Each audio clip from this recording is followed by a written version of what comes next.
খারাপ রাস্তা, গাড়ি আসতেই চায় না। অগত্যা রোগীকে খাটিয়ায় চাপিয়ে হাসপাতালে নিয়ে যাওয়া হচ্ছে। বেহাল রাস্তা নিয়ে নাজেহাল পশ্চিম মেদিনীপুরের দাসপুরের নিজ নারাজল এলাকার বাসিন্দারা। এটাকে রাস্তা বললেও ভুল হবে, মনে হচ্ছে কোনো নদী। তবে তাতে শুধু জল নয়, রয়েছে হাঁটু সমান কাদা। ঢোকে না অ্যাম্বুলেন্স, ভরসা খাটিয়া। তাতেই চাপিয়ে রোগীকে নিয়ে যেতে হচ্ছে হাসপাতালে। কিন্তু সেখানেও বিপত্তি, কাদায় ঢুকে যাচ্ছে পা। ফের পশ্চিম মেদিনীপুরে ভয়ঙ্কর ছবি, এবার দাসপুরে। নিজ নারাজল গ্রাম পঞ্চায়েত এলাকার বাসিন্দা বিমলা মাইতি হঠাৎ হৃদরোগে আক্রান্ত হন। তাকে চিকিৎসার জন্য স্বাস্থ্যকেন্দ্রে নিয়ে যাওয়ার প্রয়োজন পড়ে। কিন্তু গ্রামে রাস্তা বলে কার্যত কিছুই নেই, কোনো গাড়ি ঢুকতে পারে না গ্রামে।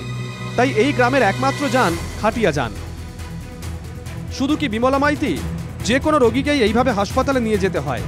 গ্রামবাসীদের অভিযোগ, ভোটের সময় শুধুমাত্র প্রতিশ্রুতি মেলে, কিন্তু ভোট ফুরিয়ে গেলে কাজের কাজ কিছুই হয় না।